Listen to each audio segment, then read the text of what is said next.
Samantala mga kapuso, nagdulot po ng pinsala at aberya ang bagyong Auring sa ilang lugar sa Visayas at Mindanao. Sa Dumaguete, Negros Oriental, makapigil hiningang rescue operation sa may 200 pasahero ng isang barkong hinampas na malalakas na alon. At sa Cagayan de Oro naman, ilang kasadang binaha dulot ng malakas na ulang dala ng bagyo. Balitang hatid ni Lia Manyalak del Castillo. Buhos ang ulan sa Cagayan de Oro City kaya agad binaha ang ilang kalsada. Umapaw din ang Bigaan Creek.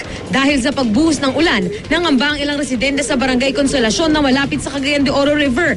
Ang lalaking ito nakaalerto sa pagtaas ng tubig sa ilog. Always gapon pangandam kay basin og budako kahit ang tubig ba. Nakaalerto na rin daw ang lokal na pamahalaan kung sakaling umapaw ang Cagayan de Oro River.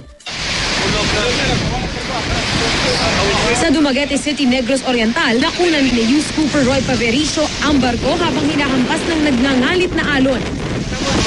Pati rubber boat ng rescue team, hirap makalapit. Pero lakas loob pa rin sila sa pag-rescue sa mahigit 200 pasahero at crew. Inuna muna ang mga bata at mga babae. Wala namang iniulat na malubhang nasaktan. Ayon sa investigasyon, papadaong na sana ang Zamboanga Ferry nang mamatayan umano ng makina.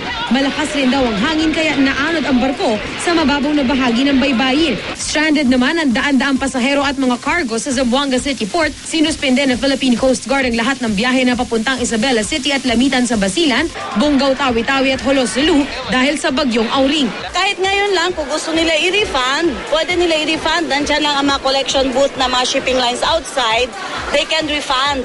Pero kung gusto naman nila na bukas na, pwede din po yon. Lia Manyalak del Castillo, GMA News. Kapapasok lang pong balita, pumanaw na kanina umaga isa sa mga pasahero ng barkong hinampas kahapon na malalakas na alon sa Dumaguete City. Namatay sa Negros Oriental Provincial Hospital si Joel Nunez at dati na raw pong may sakit sa puso ang biktima na galing Tawi-Tawi at natensyon daw sa gitna ng rescue operation sa kanya at kapwa niya pasahero kahapon.